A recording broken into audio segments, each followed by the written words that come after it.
আসসালামু আলাইকুম। আশা করি সকলেই ভালো আছেন। প্রিয় চাকরি প্রত্যাশী ভাই ও বোনেরা, স্থানীয় সরকার পল্লী উন্নয়ন ও সমবায় মন্ত্রণালয় এলজিডি-তে নিয়োগ বিজ্ঞপ্তি প্রকাশ করা হয়েছে।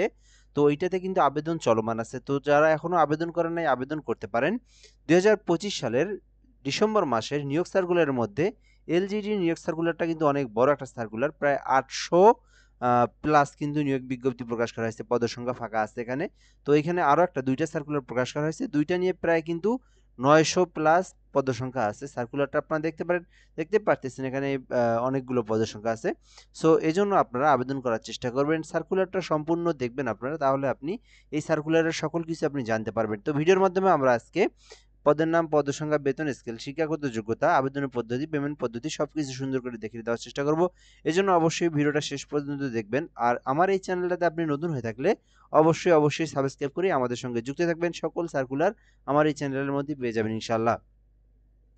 স্থানীয় সরকার বিভাগের আওতাধীন দেশের বিভিন্ন পৌরসভার জন্য নিম্নবর্ণিত শূন্যপদ সমূহে সরাসরি নিয়োগের মাধ্যমে পূরণের নিমিত্তে পদের পাশে উল্লেখিত যোগ্যতা সম্পন্ন প্রকৃত বাংলাদেশী নাগরিকদের নিকট হতে অনলাইন আবেদনের জন্য আহ্বান করা যাচ্ছে।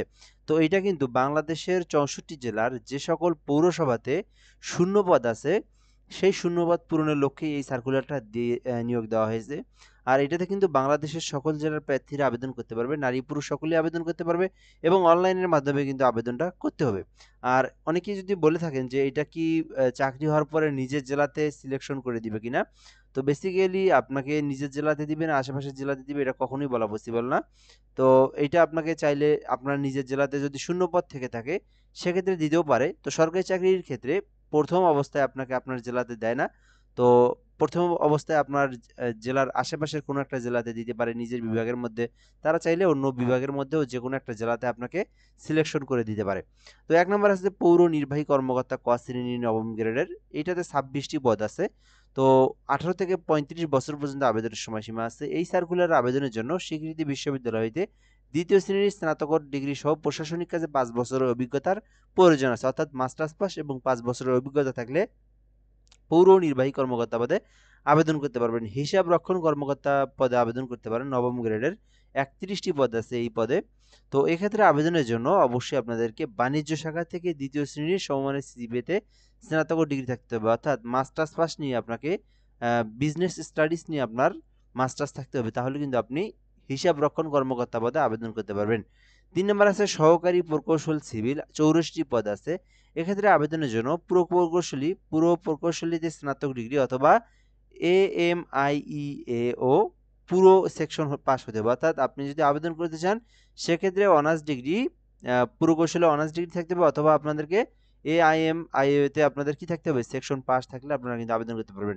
৪ নম্বর আছে মেডিকেল অফিসার নবম গ্রেডের, ১৭৭টি পদ আছে। তো আপনি এইটাতে আবেদন করতে পারেন। এটা কিন্তু অনেক বড় একটা পদ। যারা MBBS পাস করছেন তারা কিন্তু এই পদে আবেদন করতে পারেন। সো এক্ষেত্রে প্রাথমিক শিক্ষা পরিচর্যা কাজে অভিজ্ঞতা সম্পন্ন যারা আছে তাদের অগ্রাধিকার দেওয়া হবে। তো এটা অগ্রাধিকার দেওয়া হবে। থাকলেও আপনি আপনার আলাদা অভিজ্ঞতা থাকলেও আবেদন করতে পারবেন। আপনি যদি একদম ফ্রেশার হন তবুও কিন্তু আবেদন করতে পারবেন। তবে এক্ষেত্রে শিক্ষাগত যোগ্যতা অবশ্যই MBBS পাস থাকতে হবে। তো এরপরে দেখবো আমরা ৫ নাম্বার আছে শহর পরিকল্পনাবিদ, ১৬৮টি পদ আছে। এক্ষেত্রে আবেদনের জন্য BSc ইঞ্জিনিয়ারিং সহ টাউন প্ল্যানিং, রিজিওনাল প্ল্যানিং এবং ডিপ্লোমা ডিগ্রিধারী হতে হবে। তাহলে আপনি আবেদন করতে পারবেন। অথবা নগর পরিকল্পনা নিয়ে অনার্স ডিগ্রি থাকলেও কিন্তু আপনারা শহর পরিকল্পনাবিদে আবেদন করতে পারবেন।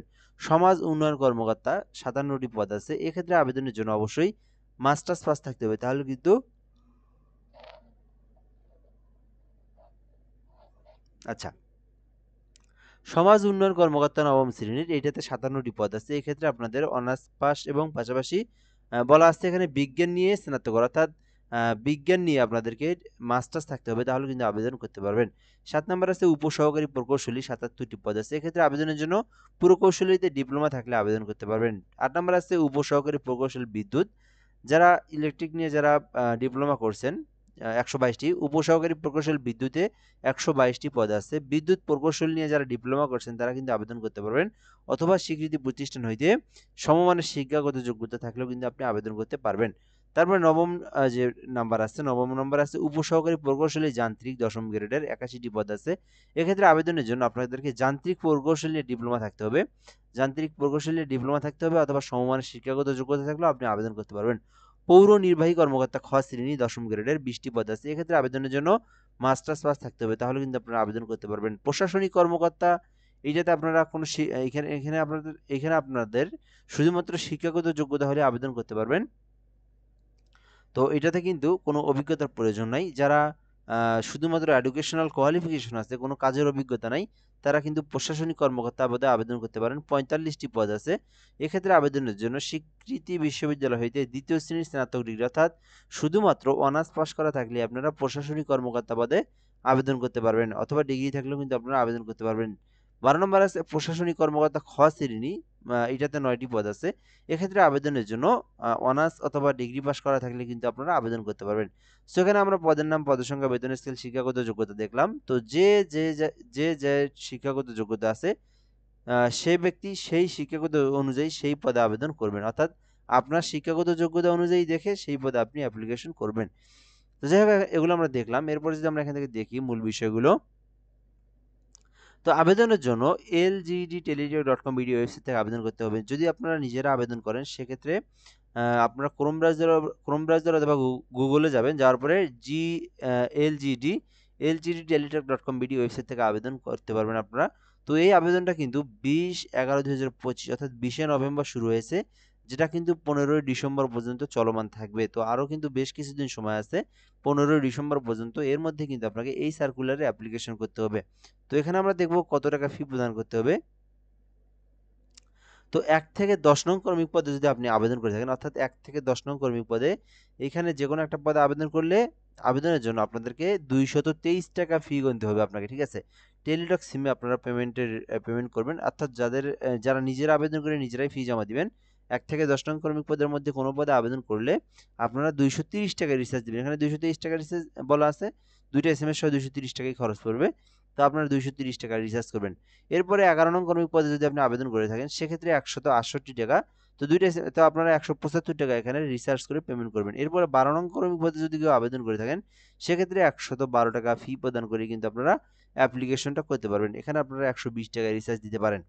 সো এখন এখান থেকে আমরা দেখব কিভাবে ফি জমা দিবেন। তো ফি জমা দেওয়ার জন্য আপনারা রিসার্চ করার পরে, সমতুল্য টাকা রিসার্চ করার পরে আপনারা মেসেজ বক্সে আসার পরে এখান থেকে এলজিডি স্পেস ইউজার আইডি দিবেন, অর্থাৎ অ্যাপ্লিকেশন কপি থেকে ইউজার আইডি নিয়ে ইউজার আইডি দিবেন, দিয়ে আপনারা 16300 নম্বর আপনারা সেন্ড করবেন। পরবর্তীতে একটা পিন আসবে, তারপর আপনারা আবার কি করবেন, এলজিডি স্পেস ইএস দেওয়ার পরে আবার স্পেস আবার পিন নাম্বারটা দিবেন, ফার্স্ট এসএমএস থেকে পিন নাম্বার নিয়ে 16300 নম্বর আপনারা সেন্ড করবেন, তাহলে কিন্তু আপনার আবেদনটা হয়ে যাবে, অর্থাৎ পেমেন্টের টাকাটা কেটে নিলে কিন্তু আপনার অ্যাপ্লিকেশনটা হয়ে যাবে। তো আরও একটা সার্কুলার আছে এলজিডির, তো এটাতে সহকারী প্রকৌশলী 44টি পদ আছে। এক্ষেত্রে আবেদনের জন্য অবশ্যই সিভিল বা পানি সম্পদ প্রকৌশল নিয়ে সমমানের সিজিপিএ সহ 4 বছর মেয়াদী স্নাতক বা সমান ডিগ্রি থাকতে হবে। অর্থাৎ আপনি যদি সিভিল অথবা পানি সম্পদ নিয়ে যদি আপনি অনার্স অথবা ডিগ্রি করে থাকেন তাহলে আপনি সহকারী প্রকৌশলীতে আবেদন করতে পারবেন। 44টি পদ আছে।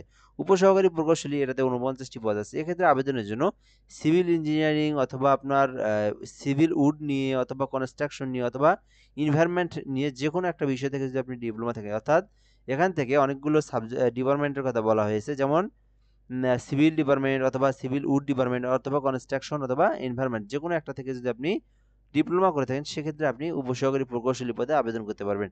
সো এই বিষয়গুলো আমরা এখান থেকে দেখলাম। এখন আমরা দেখবো এটার জন্য সব কিছুই সেম, জাস্ট এখান থেকে আমরা কত টাকা ফি প্রদান করতে হবে বিষয়টা আমরা এখান থেকে দেখবো। তো এখানে ফি দিতে হবে 223 টাকা, অর্থাৎ 230 টাকা রিচার্জ করে কিন্তু আপনারা এখানে ফি জমা দিতে পারবেন। তো এটাতেও কিন্তু পেমেন্টের পদ্ধতি সকল কিছুই একই। তো যাই হোক, এই সার্কুলারগুলো নিয়ে যদি কারো কোনো কিছু জানার থেকে থাকে কমেন্ট বক্সে কমেন্ট করে জানাতে পারেন। ইনশাআল্লাহ আমরা রিপ্লাই দিয়ে আপনার সেই বিষয়টাকে জানিয়ে দেওয়ার চেষ্টা করব। আর অবশ্যই আমাদের এই চ্যানেলটার সঙ্গে যুক্ত থাকবেন, সাবস্ক্রাইব করে রাখবেন, সকল ইনফরমেশন সকল জব নিউজগুলো আপনি পেয়ে যাবেন। আরেকটা কথা হচ্ছে, আপনারা যদি কেউ অনলাইনে আবেদন করে নিতে চান যে কোনো সরকারি চাকরির, তো আপনারা কিন্তু এই নাম্বারে যোগাযোগ করতে পারেন। আমরা কিন্তু একদম নির্ভুলভাবে অ্যাপ্লিকেশন করে দেই। তো আপনি অনলাইনের মাধ্যমে যোগাযোগ করবেন, আপনার ইনফরমেশনগুলো দিবেন, একটা ফর্ম দেবো, ইনফরমেশনগুলো দিবেন, আপনার ইনফরমেশনগুলো দিয়ে আমরা কিন্তু আবেদন করে অ্যাপ্লিকেশন কপি যেটা সেটা কিন্তু পাঠিয়ে দেবো। তো ঘরে বসে থেকে আপনি আমাদের মাধ্যমে আবেদন করে নিতে পারবেন। সো ধন্যবাদ, ভিডিওটা এই পর্যন্তই। আসসালামু আলাইকুম।